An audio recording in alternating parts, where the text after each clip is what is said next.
Do not set me up with that wiggle over there. I need bigger fish.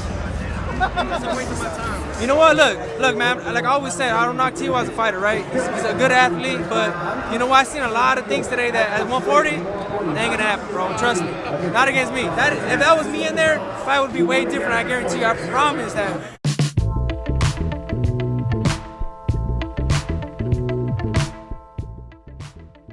That was Teofimo Lopez right after he fought Kamba, a fighter that wasn't even ranked on the top 50, where right after Teofimo Lopez's comeback fight, Top Rank wanted to build and make the Barboza fight next for Teofimo Lopez. However, Teo, he begged Top Rank not to set him up against that bum Barboza, a fighter that's undefeated and ranked on the top 10, even though Teo just finished fighting a tomato can that wasn't even ranked on the top 50, Kamba.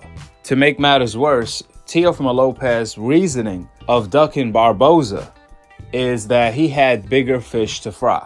He wanted bigger fish, according to Teo. However, ironically, just like always, Teo ended up contradicting himself and forced to eat his own words by choosing to fight the smaller fish, Pedraza, next. A fighter coming off a loss and a draw, where majority of the boxing public believed Pedraza lost his last fight to Comey. So really, Pedraza is coming off 2 losses back to back. Even ESPN, they described Pedraza's career as a fighter that's nearly done and finished during his last bout on ESPN. They said it was his last horizon, and obviously, he did not even win. This is the smaller fish Teofimo Lopez is fighting next, instead of the bigger fish that he turned down fights with, the likes of Barboza and Ramirez, the last man to beat Pedraza. That's right. Ramirez literally just beat Pedraza this year. And instead of Teofimo Lopez fighting the winner, Ramirez, he ended up fighting the loser, Pedraza. Teofimo Lopez turned down the fight with Ramirez to fight the loser, Pedraza. In other words, Teofimo Lopez turned down the bigger fish for the smaller fish, which is a direct contradiction to what he said out of his own mouth. That's why Gervonta Tank Davis had to chime in by retweeting this tweet you guys looking at. You guys want to make fun of Tank resume. However, Teofimo Lopez went from the takeover to the fakeover to now the Teo leftover Lopez, fighting Tank leftovers.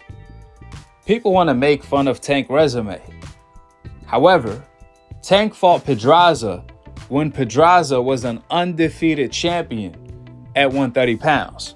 Not this journeyman version of Pedraza that's coming off a loss and a draw, where a lot of people believed he lost to Comey as well, which means he's really coming off 2 losses back to back.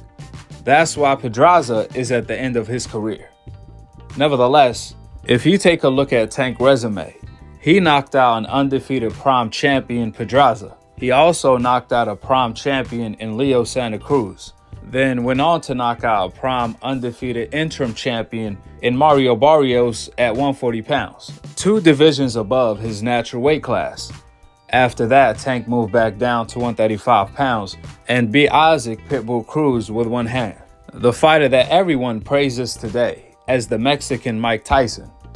But when you mention the fact that Tank beat him with one hand, all of a sudden, they say Tank only fights bums and Pitbull Cruz was a cherry pick.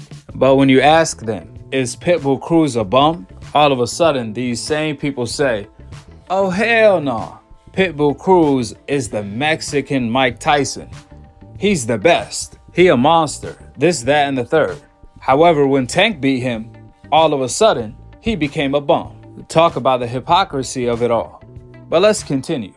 Tank then knocked out the undefeated Rolly, and now he's about to fight the undefeated Ryan Garcia.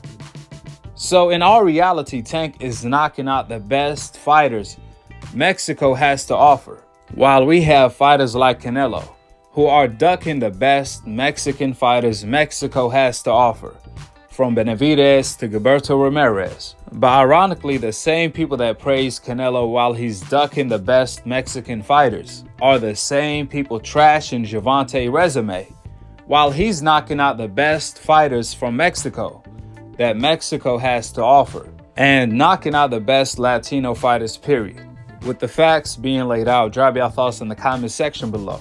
Subscribe below and click on the notification bell to be continued on the next episode of Akhi, Akhi TV.